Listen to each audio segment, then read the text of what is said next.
from atlantaveggies.blogspot.com, and I'm going to talk just a little bit about how to remove and transplant a raspberry.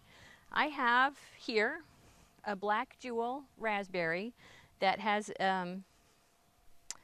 taken hold in a very wrong place. It's actually in the path, and what happened was one of the raspberries from over here rooted at the tip. It fell over just like this one. It's taken root. You can see it's starting a new, I'm going to pull it up. No, I'm not. It's really in there. It's starting a new plant right here. You can see the cane starting right there for next year. And I'll move that one too. But this is the one that's really in the way. Okay, the jewel black raspberry is a floricane type. So it's going to fruit on old wood. So if I left these canes here, these are new that just came up this year. If I left these, they would actually make fruit next year. But because I'm going to move this and it's going to be stressful for the plant, I'm going to cut these off pretty short. So then when you dig it up, you need to get a full root ball, so as full as you can.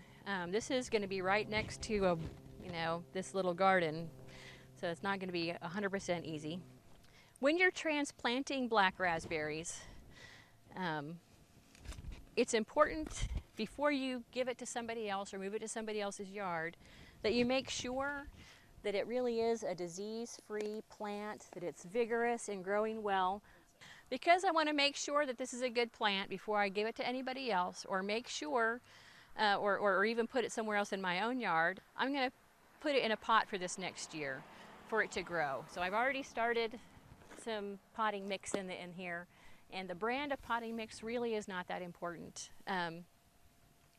It is important that it's winter and that a lot of the nutrients had already gone down into the roots, so hopefully the roots that are here will be good. But I need to add a little more potting mix. So it just needs now to be watered and kept moist through the winter so it doesn't dry out completely, because drying out is just as bad in cold weather as it is in hot weather. It's not that hard to do. It takes some work, obviously a little more planning ahead, and make sure you have a little more dirt in the pot to start with than I had.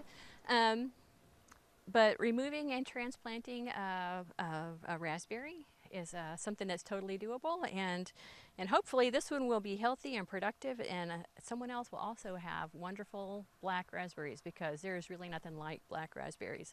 So removing and transplanting black raspberries, not that big of a deal. So this is Amy signing off.